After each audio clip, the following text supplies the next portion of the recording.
Hai guys, jumpa lagi di Calvin Channel. Di video kali ini Calvin Channel akan mengungkap berbagai subliminal message yang terdapat di film Shin Ultraman. Kalau diperhatikan, film Shin Ultraman itu menyimpan begitu banyak simbol-simbol yang bersifat spiritual atau illumination. Nah, sebenarnya ini adalah sebuah pencerahan atau kesesatan. Kalau kalian pengen tahu, tetap di Calvin Channel.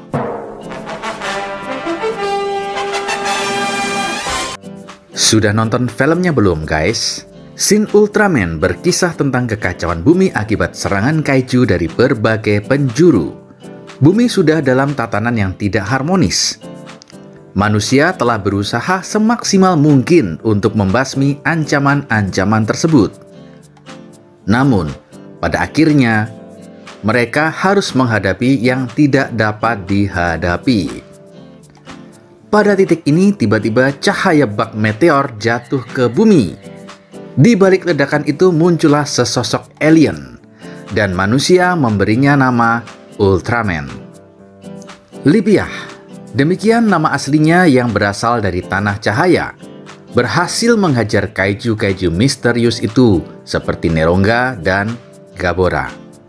Secara supranatural, Lipiah kemudian masuk manunggaling dengan tubuh Shinji Kaminaga. Shinji yang saat itu sekarat setelah menggendong seorang bocah, tiba-tiba hidup kembali dengan stamina yang sangat prima. Kini, ia menjadi bagian dari Ultraman dan Ultraman menjadi bagian dari Shinji. Jadi teringat kisah dalam jagat Dewa Ruci, di mana Bima pada saat itu harus masuk ke dalam tubuh Dewa Ruci yang segede jempolnya dia. Serangan berikutnya datang dari para alien, Sarab dan Mepilas, yang ingin mengakuisisi pemerintahan bumi. Bahkan, Mepilas mengajak Lipiah untuk berkonspirasi membangun pemerintahan baru, hingga hadirnya Sophie, sosok yang nyaris serupa dengan Lipiah, yang justru ingin memusnahkan umat manusia. Baginya, manusia telah bertindak di luar batas kewajaran dan merusak keseimbangan semesta raya.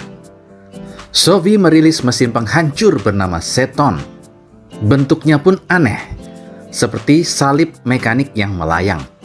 Satu-satunya cara mengalahkan Seton adalah dengan memanipulasi beta kapsul memasuki tubuh Seton dan kemudian menghancurkannya dari dalam. Seton pun hancur dan Ultraman melayang dalam dimensi semacam astral.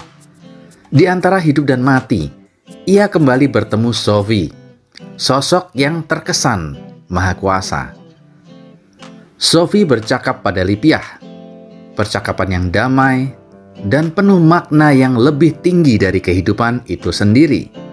Sophie meminta Lipiah meninggalkan tubuh Shinji, yang artinya Shinji harus benar-benar kehilangan nyawa. Dalam kondisi ini, Lipiah tetap bersikeras ingin menyatu dengan tubuh manusia. Ia melihat manusia sebagai ciptaan yang indah dan penuh harapan. Sebaliknya, Lipiahlah yang harus kehilangan nyawa jika ia berpendirian teguh pada pilihannya. Lipiah tetap memilih mengorbankan diri agar Shinji bisa melanjutkan hidupnya. Ultraman mati agar manusia bisa hidup. Sophie mengabulkannya dan demikianlah akhir Shin Ultraman yang cukup menggantung. Banyak simbol-simbol aneh dalam film ini. Benarkah Shin Ultraman hanya sebuah hiburan bertema sci-fi? Saya mencoba merenungkan kembali kisah Shin Ultraman yang penuh perspektif mistis, atau boleh disebut dark fantasy. Pertanyaan demi pertanyaan muncul di benak saya. Mengapa Ultraman datang ke bumi saat bumi dalam kekacauan? Seperti sosok dewa atau nabi yang juga datang beravatar untuk mengembalikan harmoni tatanan kehidupan. Mengapa Sarab menyebar fitnah seperti cara iblis melakukan pada manusia? Mengapa Mepilas terus mencoba membujuk Lipiah untuk bekerja sama demi kekuasaan semesta?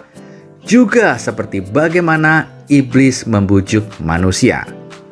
Mengapa Sophie ingin meleburkan kehidupan manusia seperti Tuhan telah meluluhkan kehidupan yang disampaikan keyakinan masa lampau?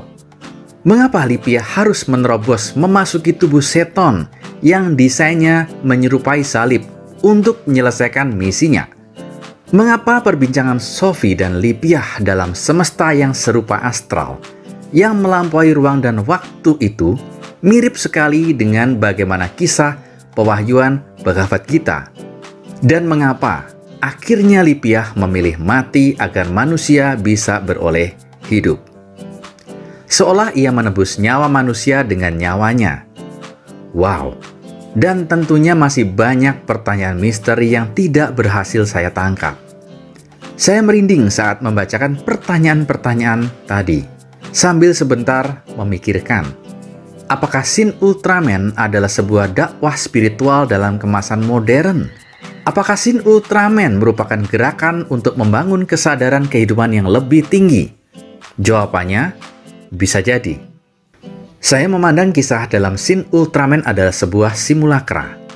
Kejadian-kejadiannya selaras dengan realitas, namun semuanya hanya fantasi fiksi. Pengajaran spiritual yang disampaikan secara modern, tanpa ceramah, tanpa menggurui, namun menginspirasi dan kadang kita pun larut di dalamnya. Tak mengherankan jika pesan penting dari Presiden Suburaya Production adalah to deliver the importance of courage, hope, and kindness to the people around the world. Artinya, mereka tetap konsisten untuk menyampaikan ketiga pesan ini di setiap produknya. Mungkin sebagian dari kita bisa menilai persuasi naratif dalam film ini adalah sebuah kebenaran dan pencerahan. Namun mungkin sebagian dari kita juga menilai ini adalah sebuah kesesatan. Yuk kita pandang sebagai pengetahuan baru dan dengan pikiran yang sangat terbuka. No debat guys, karena tanggungan, cicilan kredit atau tugas-tugas sekolah yang masih berjalan lebih mendesak dan worth untuk dipikirkan dan diselesaikan.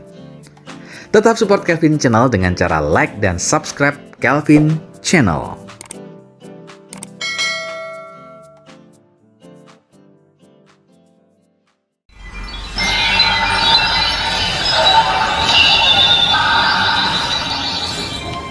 Pikachu?